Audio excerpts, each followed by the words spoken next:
오늘 함께 나눌 말씀의 제목은 아바 아버지라는 제목으로 말씀을 나누고자 합니다. 사실 이 본문이 옛날에는 아바 아버지였고요. 이제 요즘에 바뀐 개역 개정에는 아빠 아버지로 되어 있습니다. 근데 아빠 아버지 이렇게 쓰니까 조금 이렇게 맛이 조금 덜 사는 것 같아서 그냥 저는 아바 아버지로 표현을 했고, 우리가 아까 불렀던 찬양도 아바 아버지로 하듯이 그것이 우리에게 익숙한 표현이어서 제목을 그렇게 잡았습니다.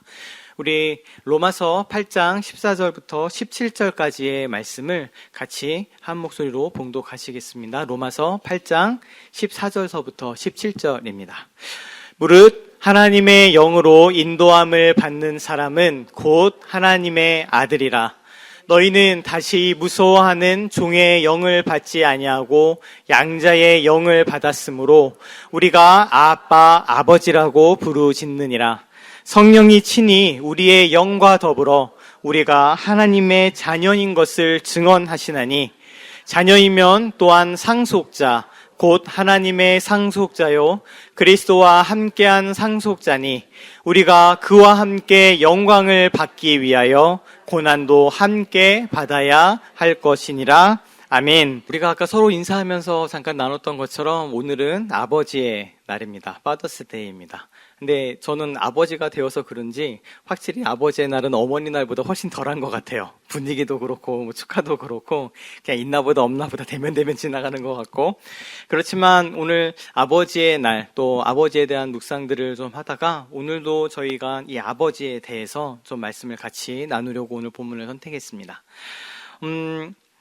우리 아버지 날이 되면 사실 저는 교회에서 한 가지 생각을 해야 될 지점이 있다고 생각합니다. 무엇인가 하면 우리 자녀들이, 혹은 또 우리 자녀의 자녀들, 손주들이 많이 있으시잖아요. 그들이 자기 어머니 아버지를 통해서 하나님 상을 처음에 형성받을 가능성이 굉장히 높다라는 겁니다. 근데 그런 생각들을 반드시 하고 지나가는 날이 되면 참 의미 있는 날이 되겠다 싶습니다. 제가 전에 설교 때도 한번 나눈 적이 있지만, 제가 알고 있는 사람들 중에는 하나님이 아버지이시기 때문에 오히려 가까이 못 가고, 오히려 아버지라고 부르는 것 때문에 하나님이 더 멀리 느껴지는 사람들이 있습니다. 하나님과 친밀함을 누리는 것이 더 어려워지는 것이죠. 어떤 사람은 아버지라는 이 모티브가 정말 따뜻하게 받아들여지기도 하고, 하나님 아버지라는 것을 통해서 하나님을 가깝게 느끼지만, 제가 청년회 때 만났던 어떤 사람들은, 또 제 친구들 중에 상처가 있었던 사람들은 나눔을 듣게 되었을 때 하나님 믿고 또 신뢰하고 사랑하지만 하나님 아버지라고 불렀을 때 갑자기 거리가 확 멀어지는 것을 느끼는 친구들이 종종 있었습니다. 그가 겪었던 아버지 상인 거죠. 그러니까 아버지를 통한 보호, 아버지를 통한 사랑, 아버지를 통한 돌봄을 경험한 것이 아니라 늘 끊임없이 욕하고 때리고 학대하고 가족에 대해서 무관심하고 늘 어떤 중독에 빠져 있기도 하고, 그 다음에 여러 가정 폭력이 있기도 하고, 이런 아버지를 겪은 이들이 하나님 아버지라는 그 말을 참 받아들이기 어려워하는 것들을 몇 번 봤었습니다. 우리가 다시 한번 되새길 수밖에 없는 것이죠. 우리를 통해 또 자녀들에게 또 기회가 된다면 말씀해 주시면 좋겠습니다. 그들을 통해 아이들이 처음 하나님의 그 이미지를 갖게 된 것들을 같이 되새기고 다시 기억하고 생각하는 그런 날로 오늘 잠시 이렇게 지나갔으면 좋겠다는 소망이 있습니다. 오늘 말씀을 시작하기 전에 농담 같은 걸 하나 하고 가고 싶은데, 제 아내랑 저는 다른 점이 참 많이 있습니다. 물론 살아가면서 닮아지는 점 부분들이 있고 비슷해지기도 하지만 다 그렇죠. 어떻게 30년 넘게 따로 살았는데 비슷한 게 뭐 있기도 하겠지만 너무 다른 게 많겠죠. 그 중에 하나가 뭐냐, 저는 냉장고 문을 열고 무엇을 먹을지를 선택하는 타입입니다. 어떤 느낌인지 아시죠? 그러니까 생각이 없이 이걸 딱 열면 냉장고 연 다음에 그 다음에 먹을 것이 보이는 거죠. 그래서 이럴 경우에 최우선은 무엇입니까? 가장 빨리 먹어 해치워야 될 것들을 먼저 선택하게 됩니다. 그러니까 문을 열고 내가 뭐를 먹어야 되지? 뭐가 유통기한이 거의 다 됐지? 뭔가 이제 지금 안 먹으면 버려야 되지? 이런 것들을 보고 그 다음에 제가 먹을 것을 선택하는 타입인 거죠. 근데 제 아내는 거꾸로입니다. 내가 뭐가 먹고 싶다, 내가 뭐를 먹어야 되겠다라고 생각을 하고 냉장고 문을 엽니다. 똑같이 냉장고 문을 여는데 방향이 너무 다르죠. 이럴 경우에는 어떻게 되나요? 없는 게 뭔지를 보게 돼요. 내가 이걸 먹고 싶은데 이거는 있네. 그런데 요거랑 요게 없네. 그럼 어떻게 해야 돼요? 가서 사와야 되겠죠. 자기 먹고 싶은 걸 먹어야 되니까. 이 두 사람이 만나니까 싸우는 겁니다. 싸우는 거죠. 그러니까 저는 늘 뭔가 먹고 싶다 그거보단 냉장고 문 열고 또 자취했으니까 그래요. 뭐를 빨리 먹어야 되지? 이제 유통기한 다 된 게 뭐지? 이게 지난주에 갖고 온 아직 안 먹었네? 막 이런 거를 꺼내서 먹고. 아내는 그렇게 뭐 음식을 먹어 치우는 게 아니라 먹고 싶은 거를 먹어야 되는 거니까 내가 지금 먹고 싶은 게 있으니 그거를 열고 없는 거를 사와서 해서 먹어야 되는 거죠. 그러니까 싸움이 서로 날 수밖에 없겠죠. 그리고 이제 저 같은 경우에 자취를 오래 했으니까 좀 이거를 표현을 이렇게 포장한 거지 사실 이거를 되게 적나라하게 얘기하면 사람이 좀 구차해지고 좀 이렇게 좀 빈하게 사는 거죠. 그러다 보니까 어떻게 됩니까? 마켓 가면 세일하는 것만 사오게 되죠. 이게 정도가 더 깊어지면 어떻게 되냐? 세일하는 게 먹고 싶어집니다. 아무 생각이 없다가 마켓에 갔는데 마켓에 뭔가 세일을 되게 크게 하잖아요. 그러면 세일하니까 사야지 이게 아니고 그게 먹고 싶어져요. 그냥 저게 먹고 싶네 라고 자기가 이렇게 바뀌어요. 그런 경지까지 제가 갔었는데 아내도 조금씩 그렇게 돼가는 걸 보면서 가끔씩 저희 멱살을 잡습니다. 네가 나를 이렇게 만들었다고. 안 그랬었는데 지금 그렇게 닮아가고 있죠. 근데 또 하나 다른 점이 있습니다. 무엇인가 하면 어디 멀리 나갔을 때 외국에 나가거나 혹은 어디 여행을 가게 됐을 때 가게 되면 음식점이 익숙하지 않은 음식점을 가게 되잖아요. 그럴 때 저희 아내는 현지 음식 혹은 내가 먹어보지 않았던 음식 또 신기한 음식을 트라이하는 걸 되게 좋아합니다. 새로운 맛을 느끼기도 하고 이거 어떻게 만들지 생각하기도 하고 그럴 수 있잖아요. 그러니까 여기까지 왔으니 못 먹어봤던 거, 안 먹어봤던 거 이거를 새롭게 먹자라는 주의고 저는 되게 안정지향적인 사람이어서 제가 익숙한 거를 선택합니다. 최소한 내가 이게 어떻게 나오겠다라고 예측이 되는 음식 아니면 아는 음식 내가 어떤 맛을 그래도 내가 익숙한 것들을 골라서 먹는 타입이죠. 역시 그러면 또 싸움이 나는 겁니다. 그런 걸 먹으려고 그래. 나 이거는 네 집에서도 먹는데 왜 여기까지 와서 이걸 먹으려고 그래? 이제 이것들이 싸우게 되죠. 그러니까 익숙한 것을 좋아하느냐, 아니면 뭔가 새로운 것을 추구하고 그것들에 대해서 더 기쁨을 느끼느냐 이런 차이가 있습니다. 이 차이는 잘 안 가까워지고 있습니다. 여전히 다른 위치에 있습니다. 근데 똑같은 이 생각을 우리가 신앙생활 하는 데 있어서도 적용할 수 있을 것 같아요. 신앙생활에서도 익숙한 것이 있고 새로운 것이 있습니다. 그리고 사람들마다 새로운 것을 좋아하는 사람이 있고 익숙한 것을 좋아하는 사람들이 있죠. 새로운 것을 좋아하면 말씀이나 누가 왔을 때 이렇게 새로운 걸 들었을 때 은혜 받았다 라고 얘기합니다. 근데 익숙한 것을 좋아하는 사람은 그 목사님이나 혹은 누가 자기가 원래 생각하고 있던 거 자기가 원래 딱 이렇게 확고하게 알고 있던 거를 다시 얘기해주면 은혜 받았다라고 이야기합니다. 이렇게 서로 달라요. 어느 것이 옳으냐?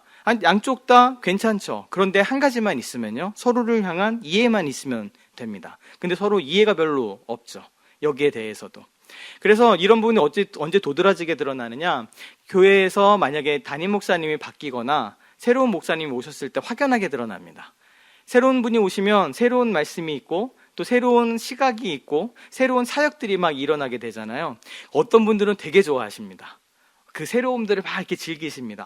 이제 뭔가 좀 이게 변하는 것 같아. 신선해, 너무 좋아. 근데 어떤 한 분은 다 불만이죠. 예전과 다른 것은 다 불만입니다.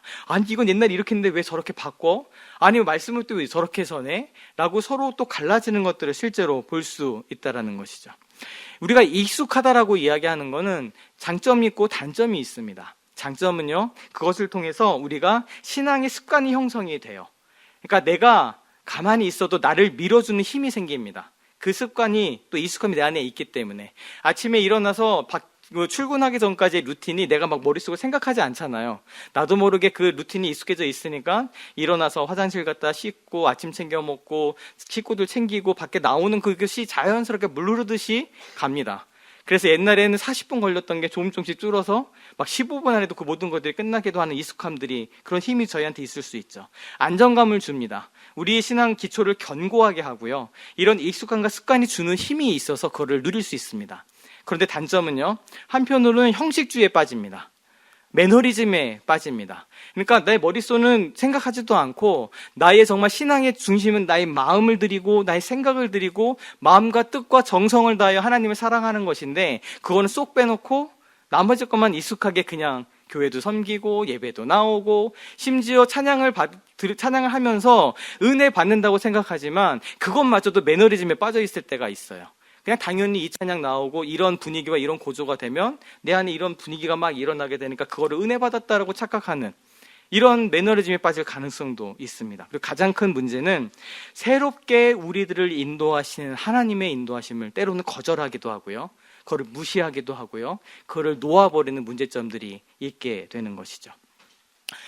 그래서 우리는 익숙함을 가지면서도 한편으로 하나님께서 허락해 주시는 매일마다 새로우신 그 은혜를 같이 붙들고 나아가야 됩니다. 근데 그 중에서 오늘 가져오는 주제가 무엇입니까? 그것이 바로 하나님의 아버지 되심입니다. 하나님의 아버지 되심. 우리의 하나님께서 나의 아버지가 되신다. 내가 그분의 자녀이다. 내가 그분의 아들이다. 내가 그분의 딸이다. 이게 얼마나 놀라운 일인지 모르는데 어느 때부터인가 우리는 이것에 익숙해져 있습니다. 너무 익숙해져 있어서 그냥 그것이 아무런 감흥으로 우리한테 다가오지 않게 돼요. 이런 익숙함들은 또 다른 익숙함이 있습니다. 이건 신앙에 대한 익숙함인데 또 하나는 우리는 지금 살고 있는 지금 시대 이 현실의 문화와 가치관과 생활과 환경에 익숙해져 있습니다. 이것을 통해서 세상을 보게 되니까 성경에서 이야기하고 있는 그 핵심을 놓쳐버리고 잃어버릴 때가 너무 많아요. 2000년 전에 옛날 고대 시대, 고대 로마 시대와 헬라 시대에 더 나가서 이스라엘 민족이 이루어지지도 않기 전 그 수천 년 전의 고대 근동 지방의 그 문화들을 우리가 모르고 생각들을 모르니까 어떤 이야기를 너무 당연하게 다가오는 겁니다. 대표적으로 사도 바울이 그렇게 얘기했죠. 자유인이나 종이나 유대인이나 헬라인이나 다 그리스도 안에서 하나다. 지금은 당연한 것 같아요. 우리가 이제는 뭐 인종차별도 없고 서로 평등한 시대에 살고 그러니까 그냥 그런가 보다 하지만 이게 그 당시에 주었던 그 강력함, 그 파격적인 이 세상이 뒤집어지는 것 같은 그 놀라운 변혁이 우리에겐 더 이상 다가오지 않는 거죠. 초대교회에는 계속 그런 일들이 비일비재했어요. 계속 그 말도 안 되는 일들이 교회 안에 계속 일어나게 된 거죠. 지위가 높은 사람들이 자기 종을 형제라 부르고 그를 자기의 가족으로 삼고 자기의 재산들을 다 내어놓고 같이 공동체로 살고 하나님 앞에 헌신했던 그 수많은 이야기들이 그 당시 시대로 봤을 때 너무나도 파격적인 이야기들인데 우리가 그런 힘을 어느 때부터 놓치고 있어요. 왜요? 우리는 지금 이 시대에 익숙해져 있기 때문에. 하나님을 아버지로 내가 하나님의 자녀라고 하는 이 고백이 마찬가지입니다. 우리가 너무 익숙해져 버려서 이 힘을 놓치고 있는 것도 있지만 우리가 전에는 종이었으나 하나님께서 우리들을 양자로 삼으셔서 양자가 되었다라는 이 선언은요 놀라운 선언이거든요. 근데 우리가 그 힘을 어느 때부터인가 잊어버렸어요. 양자된 것이 뭐 그냥 양자 뭐 그게 별거야? 라고 생각한다라는 거죠. 우리가 가진 문화적인 익숙함 때문에. 그렇기 때문에 그 힘, 하나님의 자녀가 되었다, 양자가 되었다라는 그 놀라움을 우리는 어느 때부터인가 놓치고 살아가는 것은 아닌지 돌아볼 필요가 있습니다. 우리가 생각해 보세요. 절대자가 있습니다. 세상을 창조하고 세상을 지금도 다스리고 영원히 계신 그리고 능력이 무한하신, 전능하신 존재가 있는데 그 존재를 우리 같은 사람이 피조물이 아버지라고 부른다라는 거죠. 우리 너무 익숙해져 있는데 이런 아버지라고 부르는 우리가 가까이 만나는 종교들 중에 혹시 있으신가요? 이슬람교, 불교, 힌두교 여러 가지 우리들 고등 종교들이 있죠. 미신이 아니라 나름대로의 체계와 나름대로의 지향점을 가지고 있는 그 수많은 사람들이 그 가운데 머물러 있는 종교들이 있어요. 근데 그 중에 이 절대자를 아버지라고 부르고 내가 그 절대자의 아들이다, 내가 그 절대자의 딸이다 라고 고백하는 그런 신앙이 우리 가운데 좀처럼 발견되지 않습니다. 기독교가 가진 독특성인 거죠. 그렇다면 그런 일이 전혀 없었냐? 아니요. 고대에는 이 신을 아버지라고 부르는 전통들이 여럿 있었습니다. 그리고 사실 유대교도 마찬가지죠. 구약 성경을 보게 되면 하나님께서 끊임없이 자기 자신을 뭐라 얘기하시나요? 아버지라고 얘기하십니다. 이 이스라엘은 나의 맏아들이다. 내가 이들의 아버지가 된다라는 하나님을 아버지로 묘사하는 그런 기록들 또 성경 구절들이 구약에도 여러 군데 나와요. 그런데 문제는 무엇이냐? 이 당시 가지고 있었던 아버지상이에요. 이 당시에 가지고 있었던 아버지상은 어떤 상입니까? 나의 군주와 왕과 같은 존재인 거죠. 단지 그게 나라가 아니라 단지 가족의 단위로 줄어들었을 뿐이지 그 당시에 가부장적인 사회에서는 아버지의 권한이 막강했고 그 가운데 있는 자녀와 그 가운데 있는 부인과 그 가운데 속한 사람들은 모두 이 남편, 이 가장, 이 아버지의 소유였습니다. 이 사람이 마음대로 할 수 있는 존재였어요. 모든 힘이 그 가운데 있었죠. 더 나아가서 이 아버지라는 존재는 세상에서 보호해주는 존재였어요. 안전을 지켜주고 외부로부터 나를 안전하게 보호해줄 수 있는 방어막 같은. 그래서 이 구약성경에서 제일 불쌍한 사람들이 누구였습니까? 고아와 과부예요. 아버지가 없고 남편이 없는 사람들이 제일 불쌍한 사람들이 된 겁니다. 그러니까 끊임없이 가난하고 힘없고 돌봐야 될 그 대상으로서 하나님은 고아와 과부들을 놓지 않으시는 거죠. 그런 존재. 그런데 이 당시에 이 하나님을 향한 아버지상은 이거를 가지고 오고 있는 거예요. 친밀함으로 아버지를 부르는 것이 아니라 아버지다라고 얘기하는 것은 그분이 우리를 보호해 주신다. 우리는 그분의 말을 따라야 한다. 그분이 우리들 가운데 주권자가 되시고 우리를 인도해 주시는 분이시다. 라는 그런 개념을 가지고 나오는 겁니다. 아버지라고 부르기는 하지만 그게 우리가 생각하는 그 아버지가 그때는 아니었던 거예요. 구약에서도 계속 그런 사람들이 그렇게 밖에 하나님을 인지하지 못하고 있는 겁니다. 근데 이것을 누가 바꾸십니까? 이것을 누가 바꾸십니까? 예수 그리스도가 바꾸시는 겁니다. 형식적인 의미에서든 실질적인 의미에서든 단지 이것이 호칭의 문제일 뿐만 아니라 관계적인 측면까지 예수님께서 이 땅에 오셔서 이것을 완전히 뒤바꿔 내십니다. 이것이 바로 우리가 오늘 말씀에서 발견한 아빠라는 단어예요. 아바라는 단어입니다. 여기 있는 이 아바는 아람어예요. 예수님 시대 때 같이 썼던 말들이 그 당시에 헬라어, 그리스어가 공통어로 쓰이긴 했지만 우리가 이렇게 일상생활에서는 아람어를 사용했습니다. 마치 우리 뭐가 똑같은가 하면 여기 계신 분들이 영어를 쓰잖아요. 관공서를 가면 영어를 쓰시잖아요. 영어가 우리들에게 있어서 공통적인 언어이지만 우리끼리 만났을 때는 한국말을 사용하죠. 마찬가지로 그 당시에도 이 헬라어를 사용하지만 공통적인 언어로서는 공용어로서는 그런데 실생활에서는 아람어가 쓰였거든요. 근데 그 아람어의 단어예요. 아람어에서 무엇을 우리가 아빠, 엄마, 영어에서 파파, 마마 하듯이 아람어에서도 이 아빠를 부르는 말이 아바, ABBA 똑같아요. 스펠링도 ABBA를 써서 아바, 정확한 표현은 아빠, 우리말과 똑같죠. 그 말인 겁니다. 예수님께서 기도하러 나가실 때 뭐라 기도하십니까? 아빠, 아버지라고 겟세마네 때 기도하십니다. 우리 예수님께서는 끊임없이 하나님을 지칭하실 때 아버지로 표현하셨어요. 나의 아버지, 아버지가 일하신다. 기도할 때도 아버지라고 부르셨어요. 그리고 더 놀라운 것은 무엇입니까? 예수님만이 나는 그분의 아들이니까, 내가 직속 아들이니까, 내가 참 아들이니까 나만 아버지라고 부르는 거야 라고 하는 것이 아니라 이 똑같은 호칭을, 이 가르침을 그 모든 사람들에게 오픈하시고 여셨던 거죠. 자기만 하나님을 아빠라 부르는 것이 아니라 우리 모두에게도 그 호칭을 같이 부르게 하시고 같이 사용하게 하신 겁니다.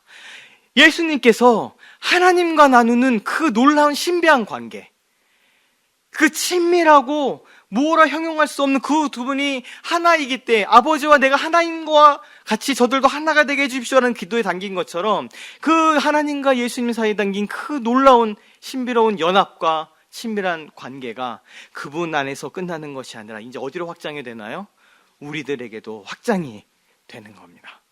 예수님만 누리는 그런 관계가 아니라 그 아버지와의 친밀한 관계, 하나 되는 그 신비로움을 우리들에게도 더 성령님을 통해서 확장되는 것이죠. 입양을 통해서 너 이제 아버지야 라고 부르게 되는 겁니다.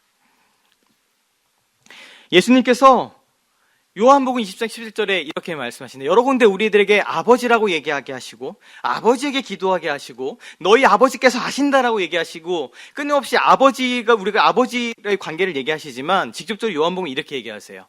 내가 내 아버지 곧 너희 아버지, 내 하나님 곧 너희 하나님께 올라간다라고 표현하시는 겁니다. 이제 그저 상징적인 의미가 아닌 것이에요. 너희 천부께서 너희 하늘의 아버지께서 너희 쓸 것을 아신다라고 얘기하는 그냥 메타포적인 의미로 이것을 갖고 오는 것이 아니라 나의 아버지께로 가는데 나의 아버지 곧 너희 아버지, 내 하나님 곧 너희 하나님께 내가 올라간다라고 예수님께서 말씀하시는 거죠. 더 나가서 우리 마태복음 6장 9절 말씀 같이 읽겠습니다. 그러므로 너희는 이렇게 기도하라. 하늘에 계신 우리 아버지여, 이름이 거룩히 여김을 받으시오며.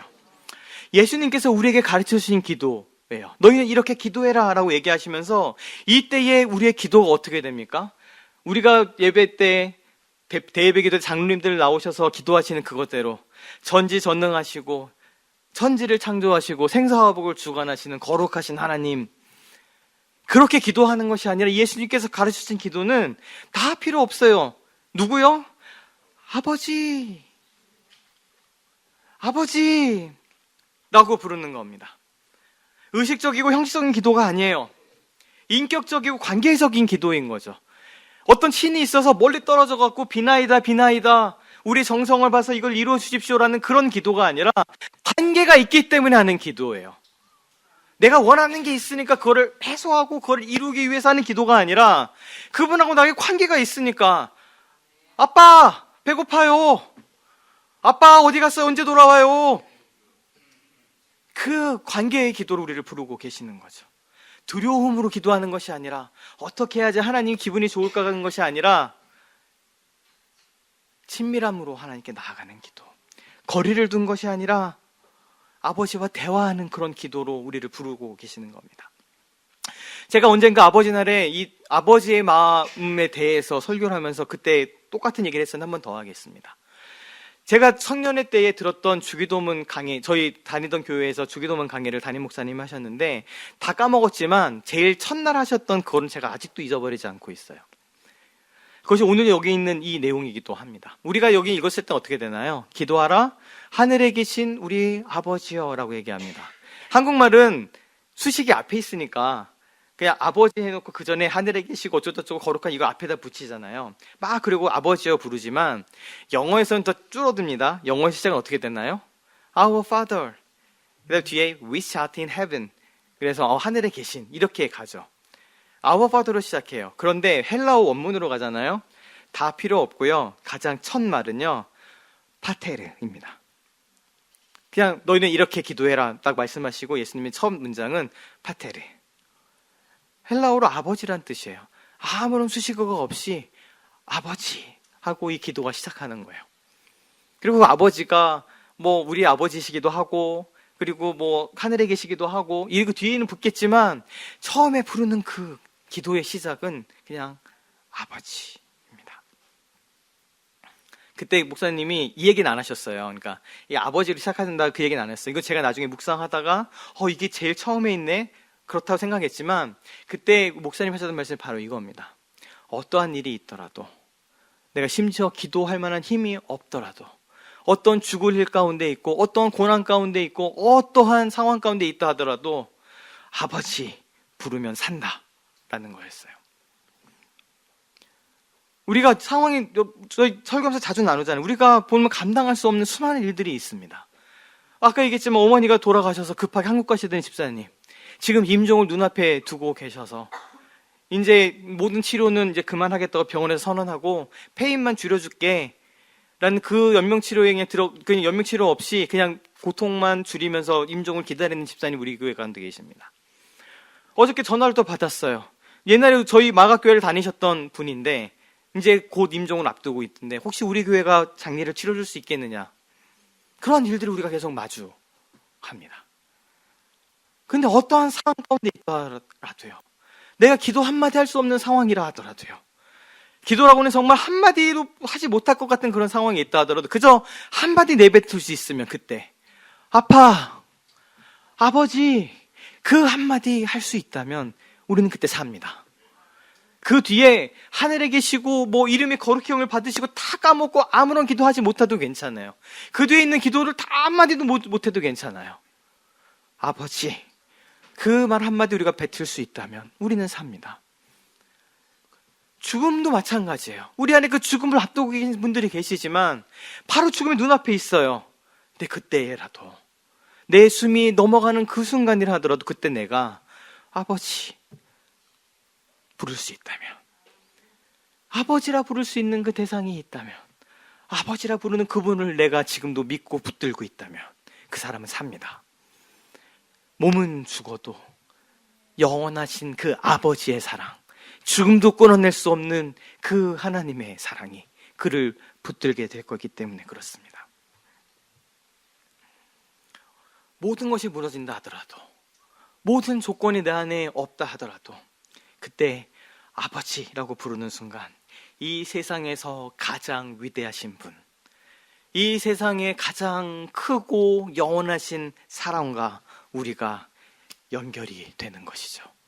예수님께서 가르쳐 주신 기도는 우리를 그 자리로 초청하고 있는 겁니다. 그저 하나님 아버지라고 부를 수 있어, 그분이 우리 아버지야, 우리가 그분의 자녀야 라고 얘기하는 그런 의식적이고 지식적인 내가 알고 있는 그런 것들이 아니라 그 놀라운 관계를 우리를 붙드는 능력이고 실제이고 힘인 것이죠. 우리 예수님께서도 이렇게 가르치시고 마가복음에서는 이렇게 기도하십니다. 겟세마네에 올라가셔서 아빠, 아버지, 아빠, 아버지라고 기도하고 계시는 거죠. 예수님께서 이 아빠를 부를 때는 가장 극심한 고통이 있을 때입니다. 기분 좋을 때 아이들이 막 기분 좋고 이러니까 아빠? 이러면서 받는 그런 것이 아니라 가장 괴롭고 슬프고 힘든 그때에 이 고백을 같이 하십니다. 아빠, 아버지. 이것은 우리가 아빠, 아버지라고 부르짖는 그 순간이 단지 관계가 좋은 그것만 의미하는 것이 아니라 가장 고통스럽고 가장 어둡고 가장 힘든, 가장 무너질 수밖에 없는 그때의 마지막으로 붙들게 되는 단어임을 예수님께서 우리에게 말씀하고 계시는 거죠. 우리가 아까 로마서 말씀해 보았을 때 아빠, 아버지라 그러면 뭐라고 얘기하시는지 기억하시나요? 15절에 아빠, 아버지라고 조용하게 부른다고요? 아빠, 아버지라고 사랑스럽게 속삭인다고요? 그런 것도 당연히 포함되겠죠. 아빠라는 의미는 그걸 다 담고 있습니다. 근데 특별히 사도 바울이 이것을 로마서와 갈라디아서에서 아빠, 아버지라고 부른다고 얘기할 때는 크라조라는 헬라어 단어를 씁니다.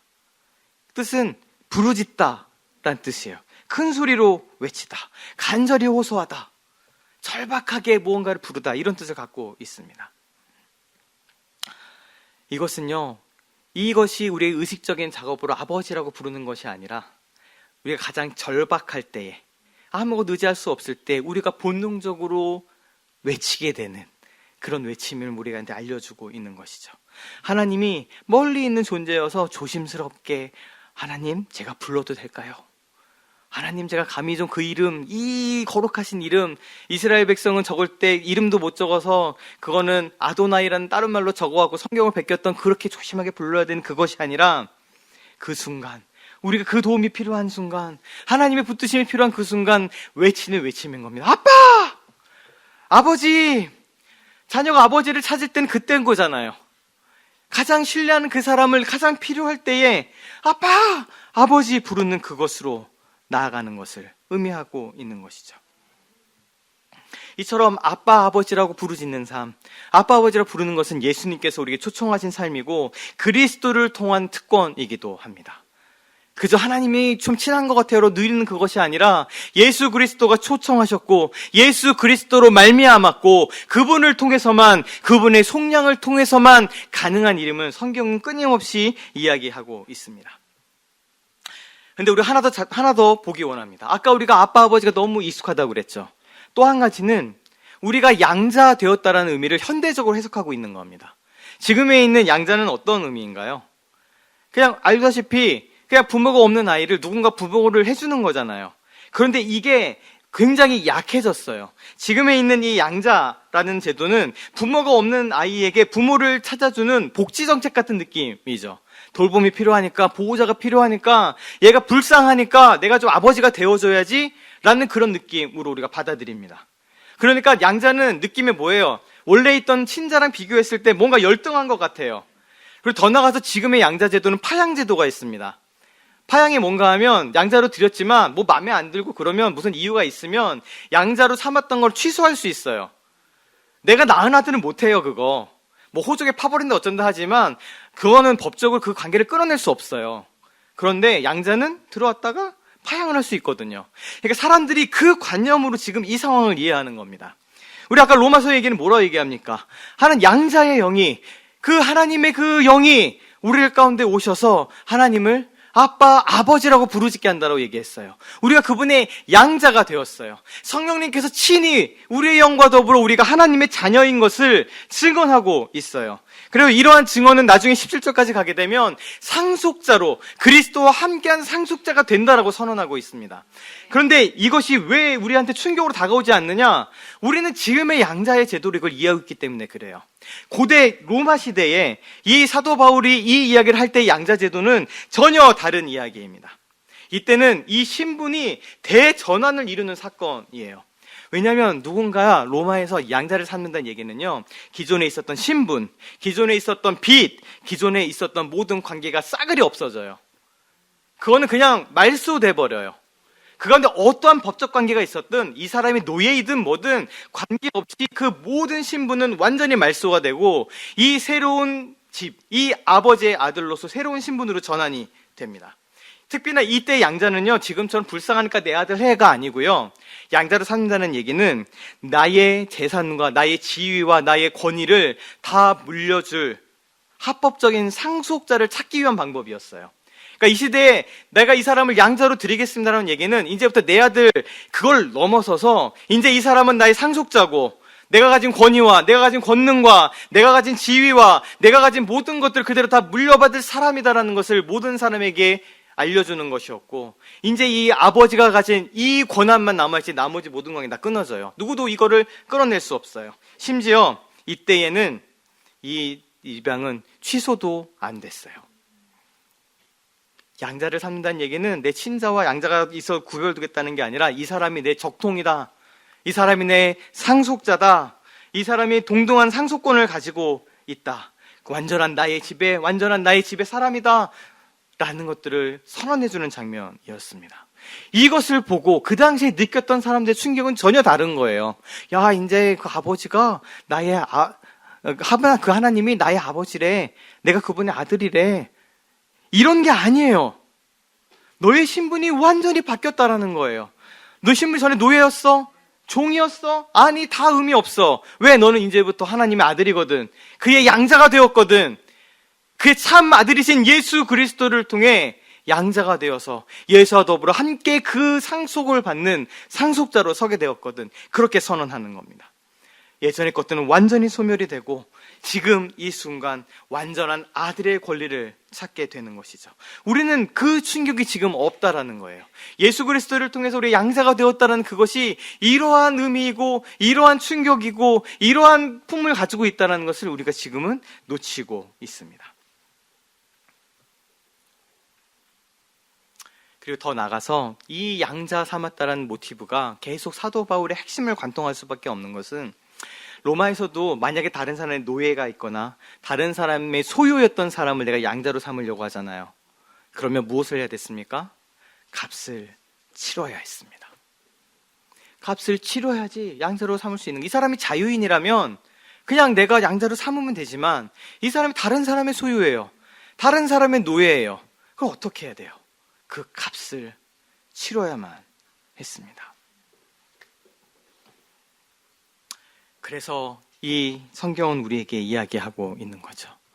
우리 갈라디아서 4장 4절 5절에는 이렇게 얘기합니다. 때가 참에 하나님이 그 아들을 보내사 율법 아래에 있는 자들을 속량하시고, 속량이라는 것은 값을 주고 사왔다는 얘기예요. 대속이라는 말이 다른 의미가 아니라 대신 그 값을 치렀다는 뜻입니다. 그 값을 치르고 속량해서 대속해서 어떻게 하시기 위해서? 우리로 아들의 명분을 얻게 하기 위해서, 우리로 그분의 자녀, 그의 양자가 되었음을 나타내게 하시기 위해서 예수 그리스도께서 그 값을 치르시고 속량하러 이 땅에 오셔서 우리를 대속하셨다라고 이야기하는 겁니다. 더 나아가서 요한일서는 이렇게 얘기하죠.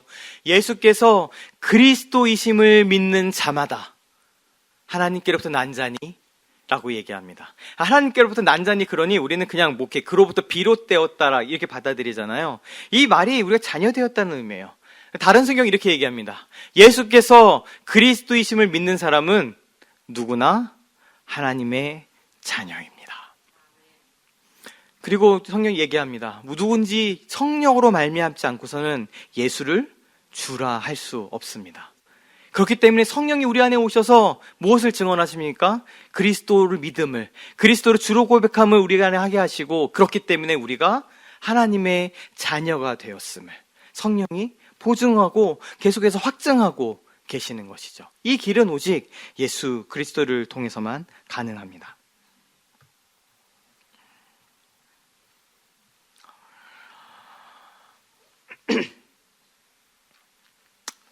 마지막으로 마무리하면서 갑니다. 그런데 이 아버지와 우리하고의 관계는요, 세상이 얘기하고 있는 아버지와 아들의 관계하고는 또 조금 다릅니다.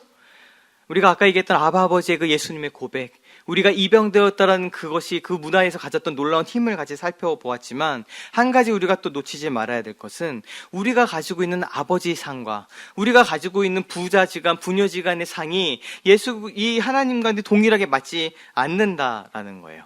사실 말라기서에 보면 이 세례 요한에 대한 예언이 있는데, 세례 요한이 와서 할 일들을 이렇게 표현합니다. 그가 아버지의 마음을 자녀에게로 돌이키게 하고 자녀들의 마음을 그들의 아버지에게 돌이키리라 라고 이야기를 합니다. 이게 뭐 많은 얘기를 할 수 있지만 이게 뭐예요? 지금 아버지와 아들의 관계가 헝클어져 있습니다. 그러니까 아버지의 마음이 아들에게도 돌이켜야 되고 아들의 마음이 아버지에게도 돌이켜야 돼요.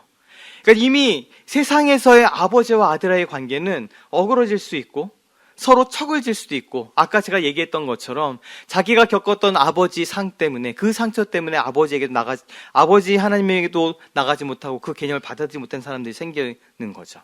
그런데 하나님의 사랑은 이렇게 세상에서 우리가 생각하는 것하고 완전히 다릅니다.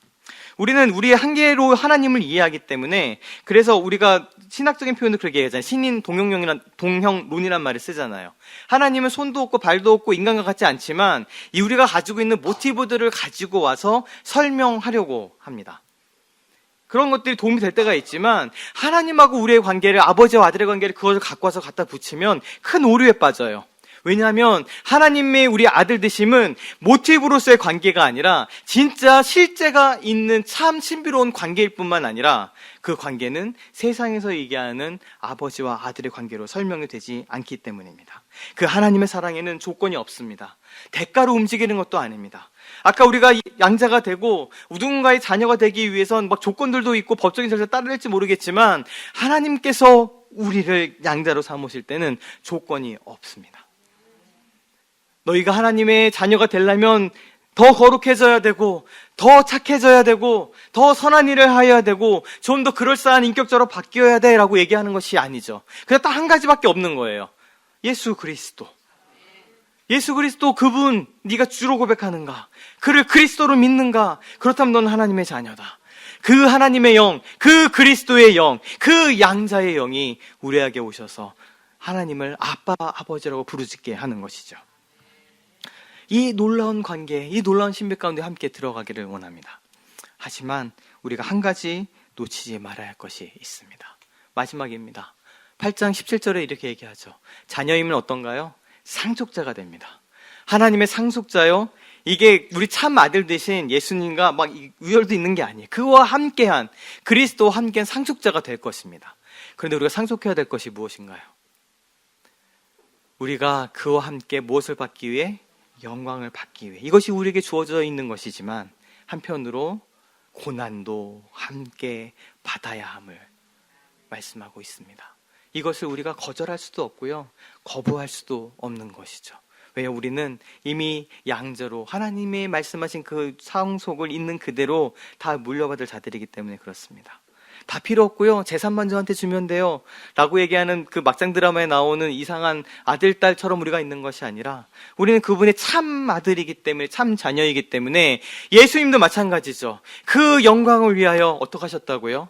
십자가의 고난을 참으시고 그 길을 걸어가시고 그 고난을 기꺼이 인내하셨습니다. 그렇기 때문에 우리 또한 같은 상속자로 그 영광을 받기 위해 고난도 함께 받게 되는 것이죠. 히브리서에서는 이렇게 얘기합니다. 너희가 참음은 징계를 받기 위함이라. 하나님이 어떻게 하십니까? 아들과 같이 너희를 대우하신다. 어찌 아버지가 징계하지 않는 아들이 있겠느냐? 그리고 징계를 이렇게 얘기해요. 징계는 다 받는 것도 아니야. 너희에게 없으면, 만약에 너희가 징계를 받지 않는다면 너희는 사생아. 태어나서 아들이라고 얘기할 수 있을지 모르겠지만 어디 인정도 받지 못하고 상속도 받지 못하고 그저 멀리 떨어져 있는 사생아 같은 존재, 아니면 친아들이 아니거나, 그렇다면 너희가 징계를 안 받겠지. 그런데 너희가 어떻기 때문에요? 친아들이기 때문에, 진짜 그분의 자녀이기 때문에 너희에겐 무엇이 있습니까? 징계가 있을 수밖에 없습니다. 왜냐하면 그분은 우리 애들의 참 아버지가 되시기 때문에 그렇습니다. 말씀을 마무리합니다. 하나님은 어떤 분이십니까? 우리의 아빠, 아버지, 친밀하신 그 아버지가 되십니다. 우리 예수님은 누구십니까? 그분의 참 아들, 독생자 되신 구세주이시죠. 그렇다면 우리가 하나님의 자녀가 되는 입양된다는 것은 무엇입니까? 예수 그리스도를 통해 대속과 속량을 얻어서 그 값지름으로 인해 하나님의 선언대로 그분의 자녀가 되고 그분의 아들이 되어서 하나님을 아빠, 아버지라 부르는 것이죠. 그리고 이 일은 성령님께서 우리 안에 오셔서 가능케 하십니다. 그분을 통해서 우리가 이 관계를 깊이 누릴 수 있게 되는 것이죠. 제가 굉장히 좋아하는 찬양이 있습니다. 일반적으로 대중적으로 불리지 않는 찬양이어서 잘 모르실 수도 있습니다. 근데 그 찬양의 가사가 이렇게 됩니다. 하나님, 참 저에게는 부끄러운 일도 많습니다. 또 못난 일도, 두려워한 일도 많습니다. 사람들에게는 차마 얘기하기도 부끄러운 그런 일들이 저한테는 여러 있습니다. 그렇지만 그래도 하나님을 아버지라 부를 수 있어서 난 다행입니다. 하나님을 아버지라 부를 수 있어서 난 참 좋습니다. 그 가사에 저는 늘 마음을 싣곤 했어요. 제가 어떠한 상황 가운데 있다 하더라도 나아가서 이 노래를 부르기 시작하는 건, 나는 그래요, 부끄러워요. 나는 참 보잘것 없어요. 지금 어둠 가운데 있어요. 그런데 나는 지금 그 하나님을 아버지라고 부를 수 있어요. 아빠, 아버지라고 불러. 얼마나 다행이에요. 얼마나 그것이 우리에게 좋은 일이에요. 그 일, 그 놀라운 신비를 같이 누리게 되는 우리 한 분 한 분이 되시기를 주님의 이름으로 축원합니다. 아바 아버지, 아바 아버지, 아바 아버지, 나를 안으시고 바라보시는 아바 아버지, 아바 아버지, 아바 아버지, 나를 도우시고 힘주시는 아버지. 다시 한번 고백합니다. 아바 아버지, 아바 아버지, 나를 안으시고 바라보시는 아바 아버지, 아바 아버지, 아바 아버지, 나를 도우시고 힘주시는 아버지. 그리스도의 크신 은혜와 아빠, 아버지 되신 우리 하나님의 영원하고 끝이 없으신 그 놀라우신 사랑하심과 성령님이 함께 내주하시고 늘 우리로 하나님의 자녀됨을 확증하시며 아빠, 아버지라고 부르짖게 하시는 교통하심과 역사하심이 오늘도 그 아버지 되신 하나님 앞에 나아가는 하나님의 아들, 딸 된 자녀된 우리 마음이 가난한 사람들에게 성도 한 분 한 분과 이 예배 가운데 나온 이들 머리 위에 이제부터 영원까지 함께 하시기를 간절히 축원하옵나이다. 아멘.